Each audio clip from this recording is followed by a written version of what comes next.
Olá pessoal, sejam todos muito bem-vindos ao CFM Curso. Eu me chamo Elias Ferreira e hoje eu estou mostrando para vocês como se faz o teste de rendimento e por que é feito o teste de rendimento. Então pessoal, para fazer o teste de rendimento a gente precisa de alguns requisitos, né? O primeiro deles é o controle remoto. A gente tem que colocar na menor temperatura, tá? Do controle remoto, está em 17 graus, e na velocidade mais alta do controle, no caso aí a velocidade número 3. Então, você coloca para funcionar o equipamento e dentro de mais ou menos 20 a 30 minutos você inicia o teste de rendimento. E para fazer o teste de rendimento eu preciso de um termômetro, tá? Penta, ou 2 termômetros monopolar, aqueles termômetrozinho individual. Então, como a gente aqui está representando com o termômetro penta, vai ficar mais ou menos assim.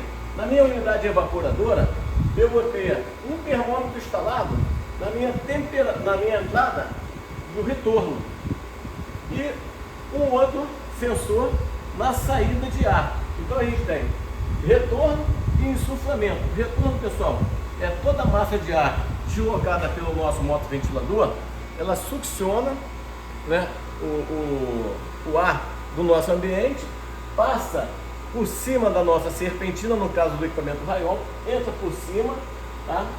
E insufla novamente para dentro do ambiente. Então, retorno e insuflamento.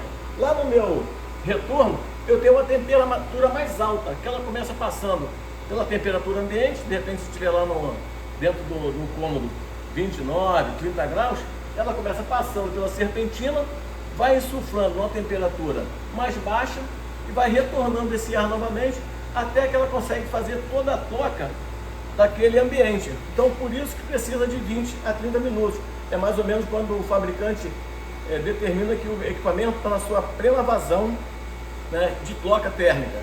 Então, o teste de rendimento, por exemplo, você pode estar avaliando alguns parâmetros dentro do seu equipamento.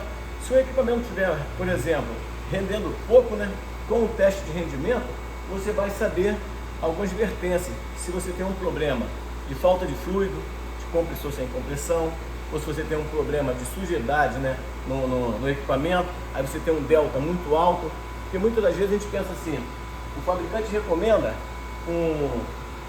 um delta de 8 a 12 para equipamentos. Então, sempre manual, né pessoal, porque às vezes tem equipamento que trabalha com 10 a 16, então aqui a gente está pegando um manual da Sprint Mideia, onde o fabricante pede o recomendado de 8 a 12 para o teste de rendimento. Então, se eu tenho um rendimento muito superior a 12 graus, né, teoricamente, quanto mais, melhor. Mas não funciona muito bem assim. Quando eu tenho um delta acima de 12, tenho 14, 15 graus, eu tenho que analisar algumas vertentes.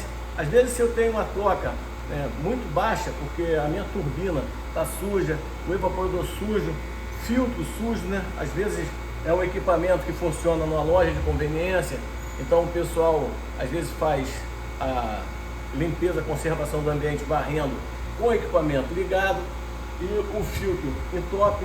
Então, com isso, eu posso ter um delta muito maior e nem sempre por estar sendo, se está para mais melhor, é realmente melhor. Então, a gente tem que estar avaliando.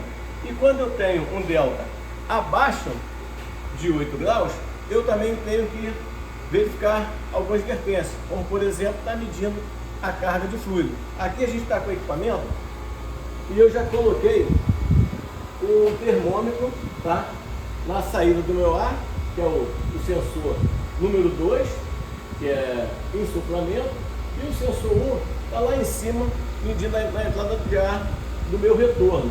Coloquei também um manifold para medir a pressão do fluido. Aqui é uma máquina de R32, estou com 140.3 PSI, tá? E a máquina está insuflando com 17.4 graus. Aqui, ó, eu vou selecionar o meu termômetro, estou com o sensor 1, vou para o sensor 2. Então, ó, eu tenho 28.9 e tenho 17 ponto alguma coisa até, não lembro. Mas vou aqui, ó, no meu S1 e S2, eu vou ter o meu delta. Eu estou com delta aqui de 11.6. Então, quer dizer que o meu equipamento está rendendo satisfatoriamente bem. E aqui, né, por exemplo, é um laboratório, onde eu tenho insuflamento, né, do meu evaporador e a descarga do meu condensador no mesmo ambiente. Mas o intuito aqui é mostrar como é feito o teste de rendimento e para que a gente faz. E muitas das vezes, né, você instala o equipamento, hoje você pode fazer um relatório fotográfico, bater foto de quanto a máquina está insuflando, quanto está retornando, fazer um teste de rendimento e registrar que a máquina está rendendo aí de 11,9, bem dentro da casa do recomendado pelo fabricante. Aí você, com o relatório fotográfico, você manda para o seu cliente, e amanhã ou depois, se ele falar que a máquina não está refrigerando alguma coisa, pode ser um outro problema. Aí você vai lá para analisar. Mas na ocasião da instalação ou da manutenção que foi feita, você vai provar, através do teste de rendimento, que o equipamento está rendendo bem. E o teste de rendimento a gente pode fazer também para os equipamentos convencional, que é o caso desse aí, é uma máquina convencional, e posso estar fazendo nas máquinas inverter. E na realidade, né, os equipamentos inverter, a gente não consegue fazer o superaquecimento. O superaquecimento também te direciona para você ajustar uma carga de fluido refrigerante, por exemplo.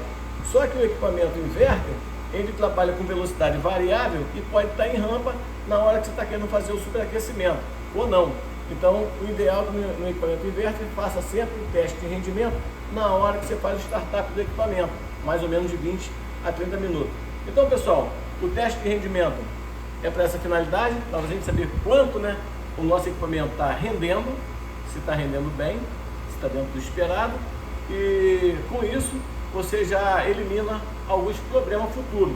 Se caso você tiver um problema lá de carga de fluido, alguma coisa assim, dentro do teste de rendimento, você vai estar sabendo através do teste de rendimento, falou? Então, se você tiver aqui um rendimento muito abaixo de 8, você tem que investigar, e se estiver muito acima de 12, também tem que investigar. Então, pessoal, espero que vocês tenham gostado. Se gostou, compartilhe e até o próximo vídeo.